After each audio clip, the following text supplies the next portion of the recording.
Did you know that it can take a full 3 months to regrow your lashes and brows after a bad lash lift or brow lamination or brow lift? In this video, I'm going to talk to you about what to do if it's happened to you and how to recover from this situation, what to do if you're an artist who has done this accidentally to someone, and how to prevent this from never happening to you ever again. So make sure you listen to the end, and that is the key I think everyone should be aware of, how to set yourself up so that this will never happen, so that you will always have the best results with zero chance of frying your clients' lashes or going to a service where you are going to receive possibly fried lashes. Maybe you had overprocessed lashes that look like this, or maybe you had over curled lashes that look like this, or crispy fried brows that kind of look like this. These are all things that we want to avoid, and so how can you fix this? So there's no easy answer to this. Chemical-based products, they change and restructure the hair, and they are very stripping, especially if they are not heat-based products. They're fully chemical-based products, because a heat-based product does take some of the chemicals that are most stripping out, and instead of that, the heat is the activated ingredient that does this, instead of the chemicals that are ultra drying and stripping. So if you have had this done, unfortunately, there's a component of time where you just have to wait, because if you do something too soon, it's just gonna get worse.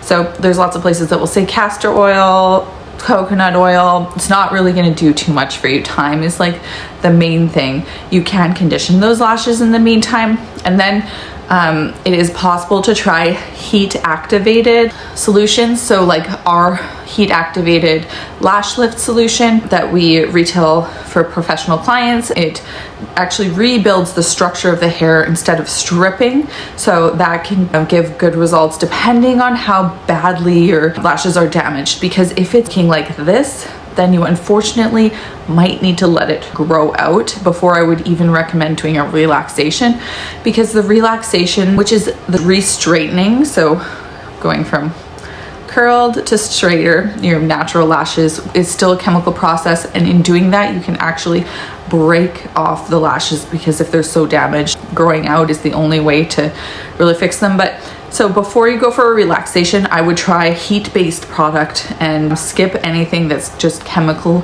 activated, because that chemical activated process is going to just lead to more damage to your lashes. So call up the salon that you're thinking of going to, ask them if they have a heat-based lash lift, or if it's chemical-based. If it's fully chemical-based, you know that it will just provide more damage to your lashes. Don't go there. You want to find that product. So there's a couple other products that are infusion-based products that actually rebuild and strengthen the hair. And they're all heat-based though, because those chemicals, it's really important to have them removed in order to be able to do that. So that is one option for you to fix your lashes, and it's unfortunate that it is a little bit of time, but wait about 5 to 7 days, and then depending on how fried your lashes are, make sure you send a picture to the technician, or you can send a picture to me. Through the link, you'll find my link to the Instagram at elevatelash.ca, or you can email me a picture, jenna@elevatelash.ca. I'll help you out, even if you're not in my town or my area. We might have a technician that's trained in our program in your area that can help you, and I can match you guys together. 5 to 7 days, you can try that, and if it works, then you are good to go. And if not, unfortunately, you have to just wait it out and invest in a really good lash conditioner. And you can try the things like the oils and serums like that. That will definitely help, but time is unfortunately the only thing that is going to help at that stage. Before you get to that stage, how about exercising some preventative measures? So to prevent this from happening to you, prevent it from being a possibility, invest in going to a technician who is thoroughly trained in a product line that is heat-based, that is infusion-based, and not chemical-based and stripping, because every time you have a chemical-based service like that, there is a potential that your chemistry of your lash could have shifted, even if you're used to getting this service regularly, because of the composition of your lash has changed, and there's not really a way of knowing that. It's trial and error, right? Eventually you might run into a situation where you have an overprocessed Or what you have to do as an artist to make sure that that's not going to happen is under process, and that will lead to lesser result, especially when you're dealing with brow lamination. But that's why so many brow laminations go wrong, because the texture of the hair is so different between some of the wispier hairs and the thicker, more coarse brow hairs, anagen and telogen and catagen, all those different hair growths in there. They're all at different stages. And when we're doing a lash lift, we can apply the solution to the base of the lashes and leave out the tips with a chemical solution. But we can't do that as easily with a brow lift and get the same result. And so that's why using the less chemical based solution, opting for a technician who's trained in the heat-based solution, or switching as an artist yourself to a heat-based solution is going to give you the best result every time without worrying about overprocessing your client's hair. And so you just get that consistency. It is typically a more expensive service because you're not using those chemicals.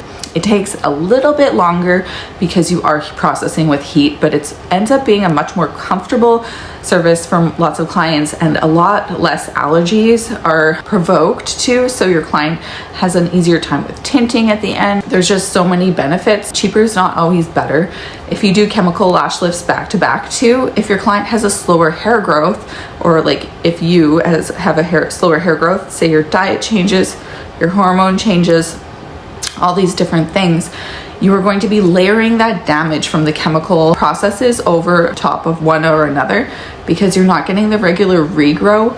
And so conversely, when you're using a heat-based solution, you are actually nourishing the hair in a lot of different situations. Make sure you're researching the product or choosing someone who's using our product line, which features an infusion step that actually goes in and rebuilds the hair and increases the actual diameter of the hair because of the hydration component, where we are delivering so much hydration to that lash. It is open and strengthening the lash, and then we close the cuticle, and that's when the curl gets sealed in there. So if you're not sure whether you're booking in for a heat-based lash lift or a chemical-based lash lift, just ask your technician and do a lot of research. If you are a lash artist who's interested in switching your product line over and wants to know more about this heat-based product, if you think it can help you and your clients, or as a client, if you think that you would like this in your salon, please bring it up to your lash artist. For a limited time, we are offering free certification and upgrading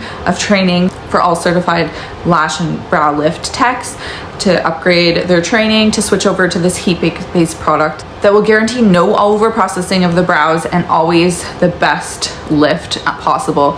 So head to the link right below here and we'd love to help you out. But for the love of God, ditch the Amazon kits. Don't think about doing this service at home on yourself. I would never do this service on myself, and I've done literally thousands of these lifts.